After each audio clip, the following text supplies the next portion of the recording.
Good morning, good morning, good morning, my sister and brother. I pray that all is well with each and every one of you.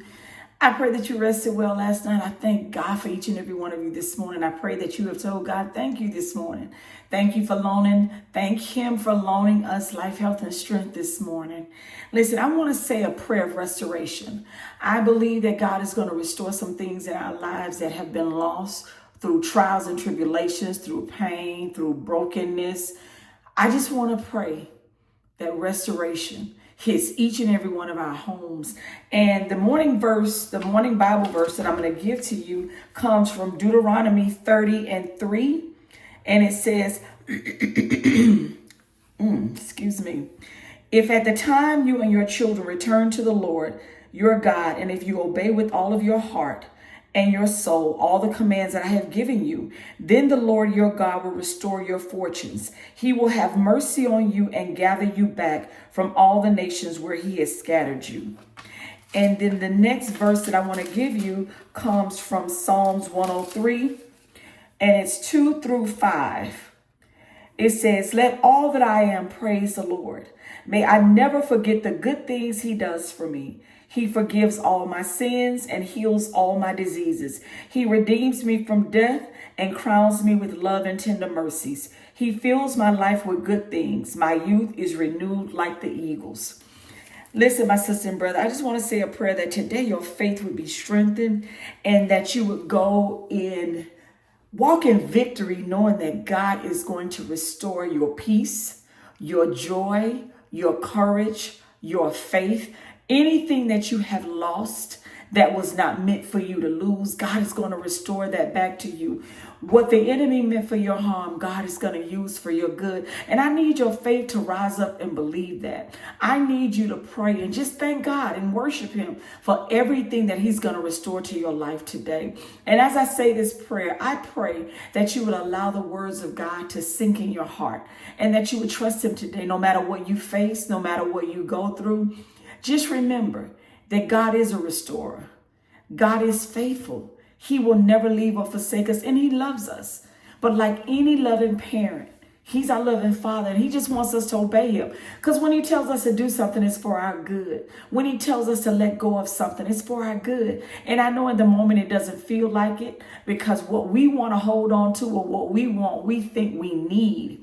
But God is Elroy. He is all-knowing. He is the God who sees. He is sovereign, and he loves you. He knows that sometimes the things that we're asking for will hurt us. We don't see it because we think it's good for us. But I pray that everything that you have lost, whether home, whether your marriage, whether relationships, whether employment, whether your peace, because your peace is what you need. More than anything, you need your peace, your joy, your strength, the fruit of the Spirit. You need those. And I pray that today, God will restore those to you. Our Father, who art in heaven, hallowed be thy name. Lord, thy kingdom come. I want to thank you today, God, that your will be done on earth as it's been ordained in heaven. Thank you this day for our daily bread and for forgiving us our trespasses, as we also forgive those who trespass against us. Father God, lead us not into temptation, but deliver us from all evil. For thine is the kingdom, the power, and the glory forever and ever. Amen. Father, we come before you and just thank you for your sovereignty. Thank you that you are the Alpha and the Omega, that you are the beginning and the end. Father, we ask that you would forgive us our sins and our trespasses. We ask that, like David, you would create in us a clean heart and renew a right spirit within us. Restore to us the peace and the joy of your salvation and grant us a willing spirit to sustain us. We thank you for your restoration, God.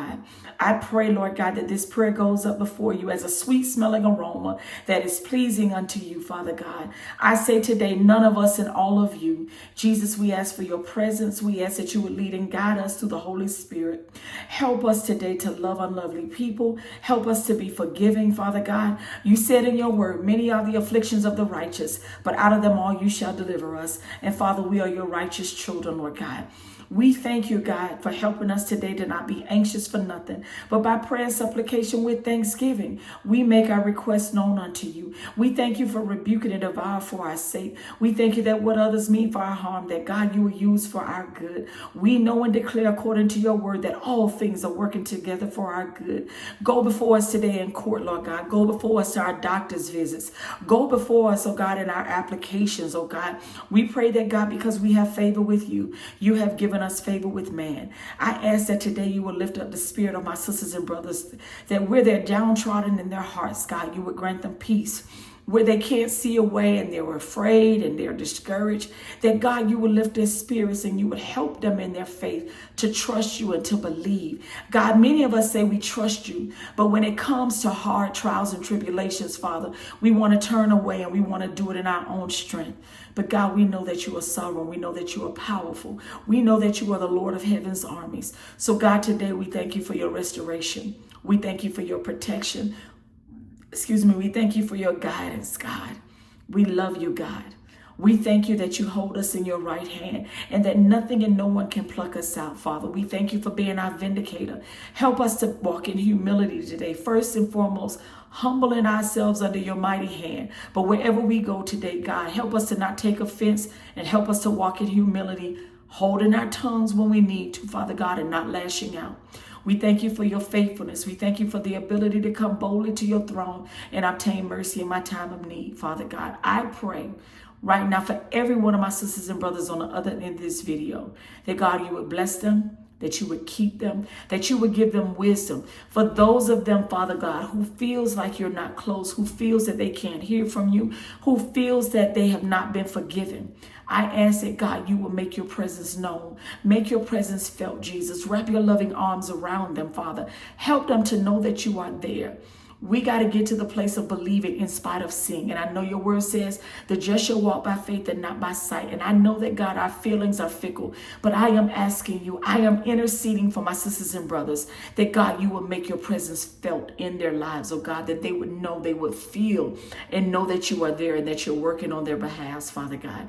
I pray healing for my sisters and brothers, deliverance, oh God, from the crown of their heads to the soles of their feet. Bless them wherever they go today, Father. I pray traveling grace. I pray that, God, you will work through the hands of surgeons and all healthcare professionals today to bring healing to sick bodies. I pray for my sisters and brothers who have to hide to serve you in other countries, oh God. Protect them and shield them, Father God. I pray for my sisters and brothers who are going for resources today, for shelter, God, for homes, God, for meals, oh God. It is not your will that we lack, Father God, the necessities. You said in your word that if we would seek you first, that you would supply all of our needs. So God, this morning we're seeking you and we're asking that you would open a way, God, where we don't see a way. We bless you, God. We thank you. May we be humble before you. May we bring glory to your name. May we be your hands and feet in the earth to usher in a relationship with Jesus through someone, to encourage them to know that Jesus died for our sins, past, present, and future. I pray for my sister who went to a priest yesterday, God, and he declared that that you would not forgive her. I pray that, God, I lift her up to you. I pray for all of my sisters and brothers who are condemned by someone in human flesh that would say that their sins may not be forgiven. You said in your word, God, there's nothing we could do that if we confess our sins, you would not forgive us for. Nothing. Absolutely nothing. There is nothing past the blood of Jesus, God, that we cannot be forgiven for. So over my sister, I plead the blood of Jesus, and I pray that she does not walk in their condemnation, because that was the enemy working through that priest, Father God. And I ask that you would help her to know that she is forgiven and that she can get up, walk with her head held high, and know that you still love her with an unconditional, everlasting love, Father. I pray this for each and every one of my sisters and brothers. It is in your name, Jesus, that we pray. Amen. Listen, to my sister that priest told you that yesterday, and to all, I want you to know there's nothing you would ever do that God would not forgive you for if you confess it to Jesus and ask him to forgive you and turn from it. Turning from it doesn't mean you're going to conquer it in a day. Turning from it is asking Jesus every day, help me. Help me to overcome this sin. Help me to overcome this thing in my flesh. There's nothing you would ever do absolutely nothing that if you confess and ask for forgiveness that God won't forgive you. Listen, I pray that you go today and be the hands and feet of Jesus. Don't take on condemnation. Know that God is going to restore you. He is in the restoration business. He loves us, his children, but he wants us to obey him. He wants us to walk upright before him. Remember, our ultimate goal is not the things of this world, but that we will hear, well done, thy great and faithful servant. I am praying for each and every one of you. I want you to go and have an amazing day. Remember, rebuke the devourer. Put on the full armor of God that you're able to withstand his attacks today. I love you. Each and every one of you be blessed.